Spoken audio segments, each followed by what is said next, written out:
Je m'appelle Robin, j'ai 26 ans. Je suis horloger et créateur indépendant. J'ai passé ma jeunesse ici à La Bresse dans les Vosges. J'étais un élève moyen, souvent dans la lune, à gribouiller, à dessiner. Et puis en fait, quand je rentrais à la maison, ma mère, elle me donnait les crayons et les feuilles pour continuer. Tandis que d'un autre côté, mon père me mettait sur les logiciels 3D parce qu'en fait, lui, il concevait des moteurs dessus. Ça m'a rapidement poussé à bricoler des montres mécaniques et à dessiner sur ces cadrans, ce qui était vraiment une osmose entre ces deux passions. C'est une vieille fraise, donc ok, ça fait pas, ça fait pas. On y va. Donc je lance un déminage. Ouais. C'est bon. Voilà.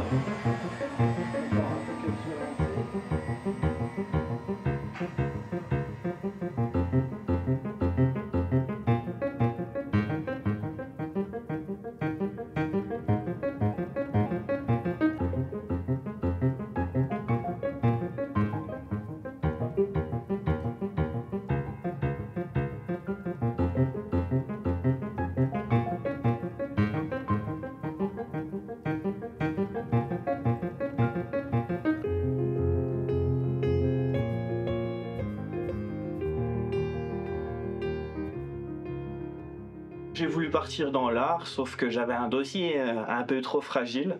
Alors j'ai fait des études de charpentier pour trouver du travail, puisque c'est vraiment un boulot qui existe ici, sauf que j'étais pas vraiment charpenté pour ça. J'ai décidé de prendre du recul en partant au Canada chez mon cousin, où là en fait c'est devenu évident par les petites expériences que j'avais faites avec des montres de devenir horloger.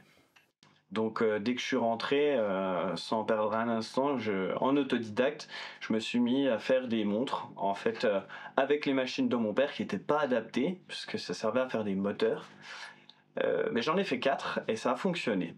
Sauf qu'avec cette expérience-là, j'ai vu ce qui me manquait et j'ai décidé de partir en CAP.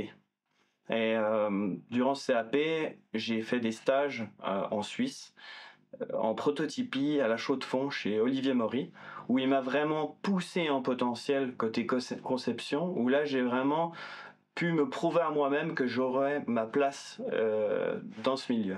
Donc dans le but de transformer ma passion en métier, j'avais besoin de passer par la manufacture, où j'y suis resté 3 ans, chez Longines et chez Audemars-Piguet, où là j'ai vraiment appris à travailler. Aujourd'hui, je suis revenu à la source ici, dans les Vosges. Ce qui me fait vibrer, c'est vraiment de me retrouver dans ma bulle, devant une feuille, avec un crayon, à dessiner une montre pour qu'elle elle interprète le temps qui passe comme une poésie. J'aime profiter vraiment de chaque étape pour fabriquer ces montres.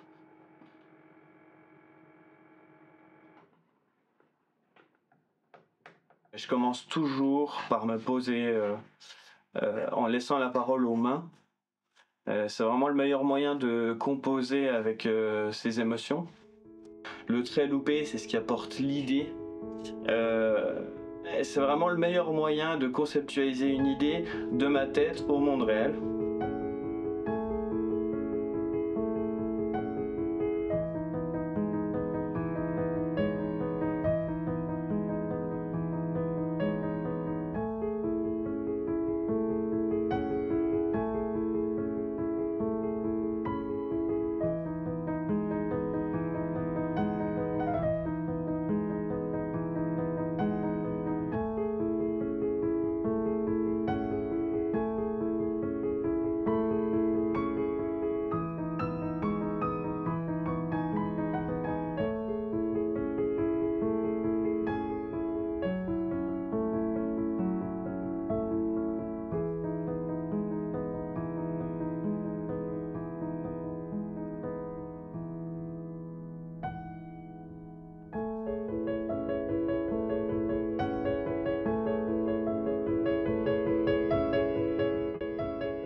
J'ai monté une marque qui s'appelle Léon. Léon, en fait, c'était mon arrière-grand-père. C'est un petit peu là dans l'arbre généalogique où tout a commencé, où il nous a vraiment donné ce goût à la technicité et aussi à l'art, puisqu'il était menuisier. Et donc je produis ma première collection qui est intitulée Sources, puisque je suis retourné aux sources ici dans les Vosges. J'ai choisi d'y faire référence en incorporant des décorations avec du bois.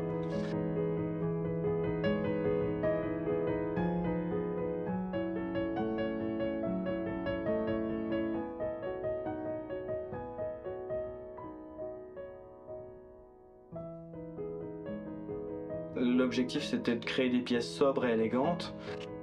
Les trois modèles ils se distinguent vraiment par trois choses qui m'ont séduite dans ma passion horlogère. Donc ces trois modèles, il y a donc la squelette, où là je voulais vraiment mettre en évidence la vie du mouvement. C'est quelque chose qui m'a vraiment conquis au début quand j'ai commencé en horlogerie.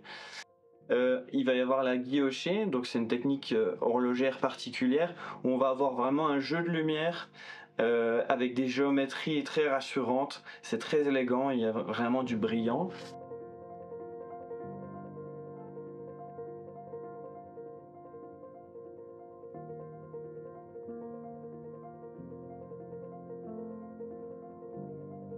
Et ensuite, il y a la gravée main où là, je viens tenter le trompe-l'œil, où je viens en fait graver au burin dans de l'acier directement.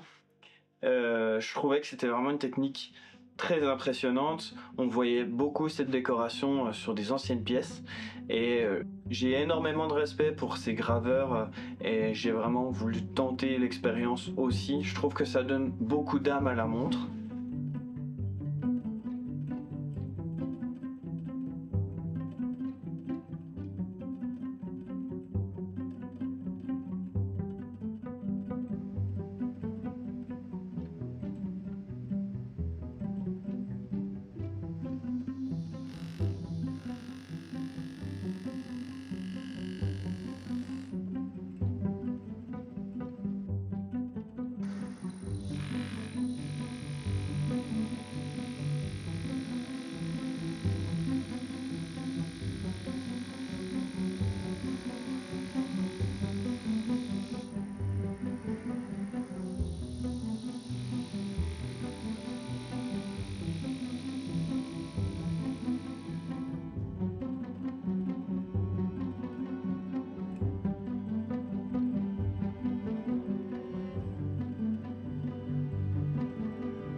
Je voulais vraiment vendre des montres dont je serais fier, et donc l'idée c'était de faire beaucoup d'efforts dessus.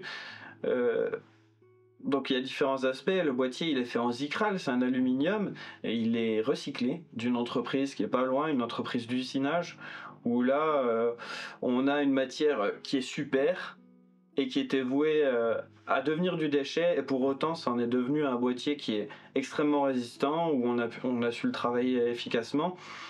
On a incorporé le bois dedans, ce qui est quand même assez complexe à usiner, puisque c'est usiné comme de la matière, comme de l'acier ou de l'aluminium. Et ensuite, chaque pièce est finie.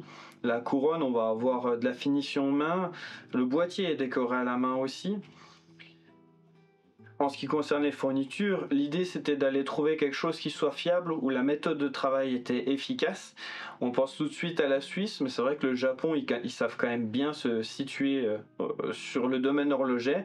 Donc j'ai pu équiper de mouvements Seiko récents et efficaces. Et ça me permet d'être rassuré et de proposer une qualité qui soit maintenue dans le temps, puisque acheter une montre c'est bien, pouvoir la porter longtemps et la donner c'est encore une autre étape. et j'en suis rassuré aujourd'hui. Là par exemple sur la guillochée, donc on a développé des outils, on a utilisé une commande numérique, donc c'est pas fait à la main, mais on a quand même un résultat qui est là. Le cadran guilloché, il est même issu d'un acier qu'on a recyclé encore une fois, parce que c'était un acier inoxydable qu'on a allé récupérer dans une entreprise. Ça permet d'avoir de beaux résultats avec la matière locale qui ne serait plus utilisée et une méthode en interne pour les élaborer. Donc au-delà de m'inspirer de là où je fais mes montres, je voulais vraiment aussi le faire ici. Léon, moi j'avais cette phrase, l'art du temps par des artisans. C'est parce que je suis aussi entouré, j'ai su trouver des gens qui savent faire des choses. On a travaillé ensemble, par exemple, le packaging, je voulais que ce soit quelque chose de travaillé et d'abouti. Donc on est allé chercher du chêne ici, on a travaillé des plans, on a fait plein de prototypes jusqu'à arriver à quelque chose dont on était content. Et ça va être pareil pour tout ce qu'il y a dedans, donc tous les accessoires en général. On a tendance à jeter régulièrement ce qui compose des packaging. Et là, moi, je voulais pousser avec la chamoisienne, la notice, tout ça est fait à proximité. Est-ce que je ne pouvais pas faire ce qu'il fallait que j'achète ailleurs? J'ai quand même utilisé des technologies qui sont récentes, comme l'impression 3D en résine qui va composer les accessoires de la boîte. C'est par respect et par effort que tout ça a été fait. Donc prochainement, j'ambitionne de créer et réaliser mes propres mécanismes. J'ai pu le faire en prototypie, en stage, où j'ai vraiment appris à aller au cœur de la montre. Ça me permettra plus de liberté et de proposer plus de choses que simplement l'heure. Et aussi, c'est une forme de saint graal pour un horloger créateur indépendant que de pouvoir réaliser ses montres en pure autonomie. Ça me fait penser à une légende qu'on connaît tous dans le milieu, où c'était finalement les fermiers durant l'hiver qui faisaient leurs montres seuls et qui allaient les vendre sur le marché l'été. Et c'est vraiment quelque chose qui donne de l'âme à la montre aussi, de pouvoir être en pure maîtrise de bout en bout. Si on demande à un horloger créateur comme moi, finalement, peu importe l'âge, à chaque fois il y a cette problématique quand on va lui demander qu'est-ce qui lui manque le plus. Paradoxalement, il va parler du temps. À la nuance, moi je le fais ici, là où j'aime vivre, même si c'est un endroit où c'est pas un bassin d'horlogère, on n'a pas cette culture.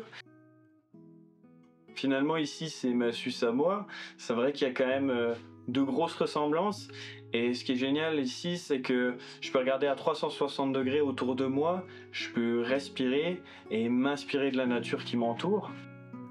Avoir le calme dans un endroit plein de couleurs, plein de vie, plein de changements, c'est pour moi une recette qui me va bien et où je me sens vivant.